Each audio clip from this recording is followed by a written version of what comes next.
programa Vida e Saúde está de volta. Hoje nós estamos falando com o neurologista, o Dr. Jaime, sobre esclerose. No primeiro bloco nós já trabalhamos a questão da esclerose múltipla. Doutor, só para eu retomar, para tornar o assunto ainda mais fácil da nossa compreensão. O senhor falou da esclerose múltipla, falou que atinge mais a questão das mulheres por uma questão neuronal. E eu gostaria que o senhor retomasse os sintomas da esclerose múltipla. Então, veja bem o seguinte, se nós pudéssemos elencar os sintomas mais comuns de abertura do quadro neurológico, nós poderíamos dizer para você e para os nossos telespectadores que o quadro mais comum de manifestação da doença começa pelos olhos, que na verdade não são os olhos, são o nervo óptico. Não é? Geralmente é uma perda de visão. É perda mesmo, você não consegue enxergar. É uma cegueira, geralmente é uma cegueira, né, que evolui rapidamente, inclusive tem formas de esclerose múltipla, que são as chamadas formas de De Vick ou neuromielite óptica, que se manifestam predominantemente por lesão no nervo óptico e por lesão na medula. Tá? Mas a forma mais comum da esclerose múltipla é a forma chamada remitente, ou seja, é aquela forma que dá sintomas neurológicos, quer seja visual, quer seja sensitivo, motor, geralmente é piramidal, mas e também do ponto de vista do equilíbrio, esses sintomas eles vêm e remitem. Tá? Essa é a forma, digamos, mais comum, é a forma de apresentação. Depois nós temos umas formas que são intermediárias, que já apontam para uma evolução, digamos, um pouco pejorativa, que é a forma remitente progressiva, ou seja, os sintomas aparecem, mas não desaparecem totalmente. E, por fim, nós temos uma forma progressiva, ou seja, os sintomas se estabelecem e eles progridem, não regridem mais. Olha, eu vou aproveitar o embalo aqui, que chegou uma pergunta pelo WhatsApp. Inclusive, vocês que estão em casa, gente, todo tempo está aí o nosso telefone, o Face, o WhatsApp. Entre em contato com a gente, porque são as perguntas de vocês que vão auxiliar na realização desse programa. E a pergunta é a seguinte, inclusive, fala seu nome, a cidade de onde você está escrevendo, isso nos ajuda a divulgar também. Gosto muito do programa, assisto sempre que posso, mas a pessoa diz o seguinte, sinto muitas dores nas articulações e na coluna, quase não posso andar. Pode ser esclerose múltipla? Não. Seguramente, não sei qual é a idade dessa pessoa, mas seguramente deve ser uma doença de natureza reumatológica, que pode ser uma reumatismo. Pode ser uma doença reumatológica degenerativa ou, às vezes, até, por exemplo, uma artrite reumatoide, um quadro inflamatório agudo. Entendi. Tá certo. Olha aí o Dr. Jaime respondendo as perguntas que chegam do nosso público. Então, escreve pra gente aí qual é a sua dúvida sobre esse assunto. Você está passando por essa situação na sua família? É muito importante você falar pra gente, porque nós temos quem vai nos orientar. E agora a gente vai para um Povo Pergunta. O que o povo tem a dizer sobre esse assunto?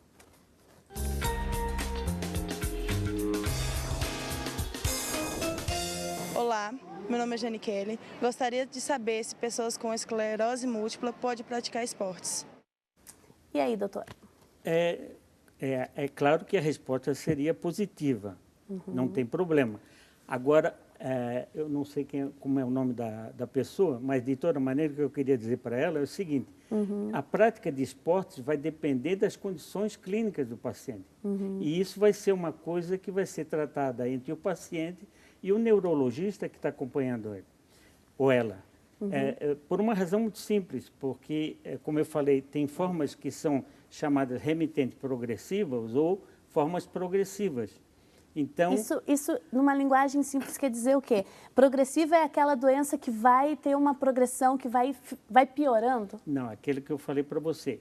Na forma remitente, os sintomas neurológicos que eu já elenquei anteriormente, eles aparecem e eles desaparecem rapidamente. Geralmente depois de 24 horas. Às vezes acontece um pouco mais tarde. Essa é a forma remitente. Na forma remitente progressiva, os sintomas não desaparecem completamente, ou seja, o indivíduo passa a ter sequelas. E na forma chamada progressiva, a doença vai progredindo sistematicamente. Então, claro que a prática de esporte vai ser feita em função do estágio clínico do paciente. Doutor, e uma mulher que tem um quadro de esclerose, pode engravidar? Essa é uma pergunta que já foi feita várias vezes na literatura, e essa pergunta volta novamente. O que se pode dizer é o seguinte, o que se sabe é que uma mulher que tem esclerose múltipla, ela pode gerar um filho com uma possibilidade que chega até 3 vezes mais do que a possibilidade geral na população. Ou seja, é uma possibilidade pequena. Okay. Não há, digamos, do ponto de vista científico, não há subsídios para que, diante de uma mulher que engravide, você postular, por exemplo, uma interrupção da gravidez. Pode ter. Pode ter, perfeitamente. Muito bem. Nós recebemos mais uma pergunta no WhatsApp e a pessoa pede com quantos anos pode aparecer uma das variações da esclerose?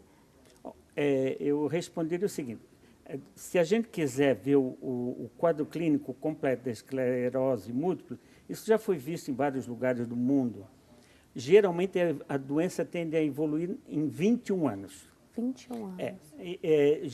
Geralmente em 21 anos é o prazo que ela chega numa condição de cadeirante. Ah, é? Quer dizer, vai progredindo de tal maneira? Isso mesmo. O que nós temos hoje são tratamentos com remédios, né? Fisioterapia, todo o aporte do paciente, mas nós não temos um tratamento que cure em definitiva a doença. Então, normalmente a doença vai evoluindo paulatinamente. Ok, e começa indiferente, vai começar nas pessoas mais adultas ou não? Isso não tem um limite? Não, a doença pode começar até em criança, mas aí são formas especiais que eu não gostaria de tratar aqui, porque seguramente dificultaria muito a compreensão das pessoas. Mas é uma doença típica do indivíduo jovem e particularmente da mulher jovem. Ou seja, é uma doença que tem impacto na vida da mulher ou do indivíduo jovem, ela tem um impacto na questão social, ela tem impacto na questão econômica e, muitas vezes, impacto na vida emocional das pessoas. Afeta num todo, né, doutor? Perfeitamente. E a pessoa com esclerose múltipla, ela pode doar sangue? Não há empecilho nenhum. Não tem problema? Não há empecilho. Não há nenhum fator aí que vá transmitir algo? Não. Não é uma doença transmissível. Foi bom que você falou nesse aspecto, Simone, porque essas doenças que nós estamos tratando hoje são doenças que a gente diz são doenças degenerativas. Embora, por exemplo, na esclerose tuberosa, também chamada doença de Bournonville, a gente sabe hoje que ela está ligada a gene. E já se determinou o tipo de gene e já se determinou, inclusive, qual é a substância que está anormal. Então, apesar de a gente chamar ainda de esclerose tuberosa, na verdade, ela passou a ser uma doença genética. Entendeu? Ao contrário, por exemplo, da esclerose múltipla, que ainda continua uma doença que preenche os critérios de esclerose e múltipla, porque ela afeta múltiplos sistemas do sistema nervoso central. Então, o pessoal insiste em perguntar quais são os sintomas, nós já falamos no primeiro bloco, continuamos nesse, normalmente mulheres jovens, e o doutor tocou muito no assunto da questão da visão, a perda da visão, e com o tempo, talvez, a perda total, doutor, dessa visão? Não, geralmente... Ou recupera?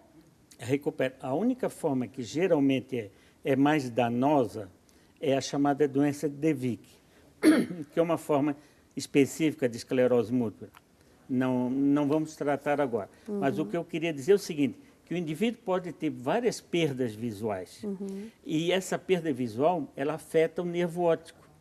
Então, nós podemos ver ao exame do fundo de olho, por exemplo, que a gente faz no exame clínico, a gente pode ver a atrofia do nervo óptico. Então, com o tempo, muitas vezes o indivíduo perde a capacidade da visão, geralmente começa com a capacidade da visão a cores, e depois ele pode ficar com uma visão muito limitada. Doutora, eu já conheci pessoas que, jovens, mulheres, por sinal, que tiveram um dos olhos atrofiados, o nervo óptico atrofiou, procurou os médicos, enfim. Essa atrofia do nervo se dá só pela esclerose ou pode surgir aí um quadro enorme? Não, não. A atrofia do nervo óptico ela é muito comum na esclerose múltipla. Até só para você ter uma ideia, 59%, vamos dizer 60% dos casos de esclerose múltipla tem como primeiro sintoma, ou seja, o sintoma inicial que, digamos, desabrochou a doença, a manifestação visual. Tá? Agora, é lógico que você tem, sobretudo nas atrofias ópticas unilaterais, você tem várias doenças oftalmológicas. Ah, entendi. Que não significa aí que vai ser uma esclerose. Chegou uma pergunta do Sidney Donizete da Silva, aqui de Campinas, próximo aqui da TV, e ele pergunta se há uma forma de nos prevenirmos da esclerose. Olha, Sidney, infelizmente, nas doenças que nós estamos tratando aqui hoje, nós não temos mecanismos a propor no sentido de prevenir as doenças, né? Porque são todas ou doenças genéticas ou doenças ligadas à própria imunidade do indivíduo, né? O que nós fazemos é tentar remediar esse problema, mas não existe tratamento definitivo, ou seja, não existe cura definitiva, da mesma forma que nós não podemos propor nenhuma ação preventiva. É lógico que todo médico vai dizer que uma boa alimentação, atividade física, etc., são, digamos, a base de uma vida saudável. Quer dizer, claro que a gente tem que ter uma vida equilibrada para termos saúde, mas isso efetivamente não vai determinar na esclerose. Não, não. E também não existe proteção. Nós estamos aqui, como eu sempre digo, na vida, é como se nós estivéssemos transitando uma chuva. Não é possível transitar sem receber nenhum respingo. Então, isso é uma coisa que nós precisamos ter esse aspecto, não é?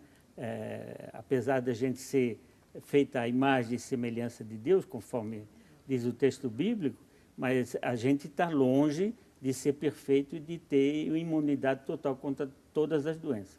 Doutor, o nosso ritmo de vida, todos, ninguém escapa, é muito agitado, nós nos alimentamos rapidamente, temos pouco tempo para o descanso, inclusive para o sono, que é o que nos recompõe. Esse ritmo de vida afeta a nossa saúde no sentido de nos deixar mais enfraquecidos, mais suscetíveis a doenças? Não, a doença é de uma maneira geral, não especificamente aqui, na esclerose múltipla ou nas outras formas de esclerose que ainda a gente não pôde tratar. Essa questão, durante muito tempo, só para você ter uma ideia, durante muito tempo dizia-se que não tinha esclerose múltipla no Brasil. Isso era clássico no final dos anos 60 até os anos 70. Só que hoje, com critérios bem estabelecidos, nós vemos que nós temos, claro, um gradiente maior de esclerose múltipla na região mais fria, sudeste para o sul, mas nós temos também esclerose múltipla no nordeste, no norte, ou seja... Por que no mais frio, doutor? Aí existem várias explicações. Talvez a pessoa que mais estudou isso foi o professor Kurtzke.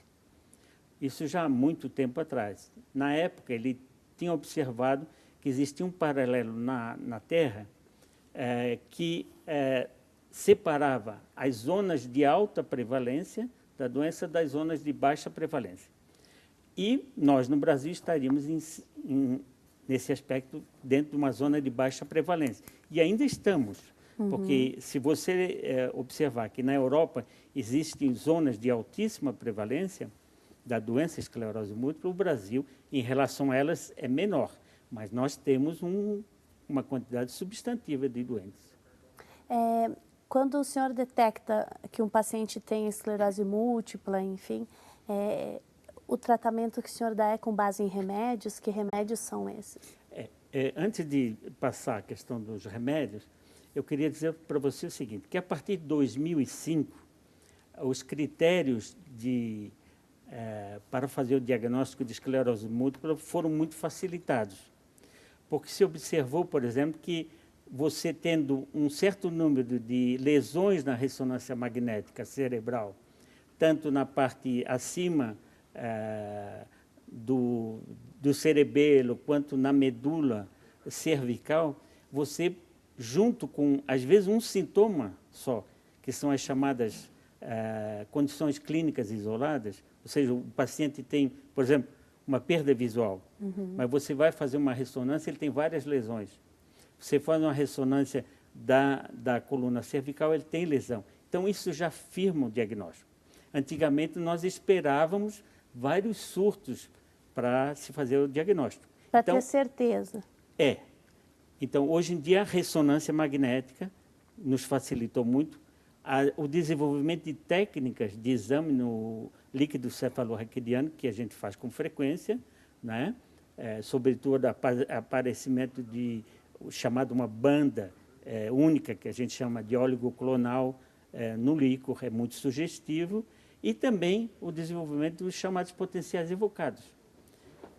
Porque o potencial evocado, por exemplo, de uma doença esclerose múltipla, potencial evocado visual, é diferente de uma outra doença que pode dar cegueira, ou seja, nós temos hoje em dia subsídios que nos permitam agir mais rapidamente.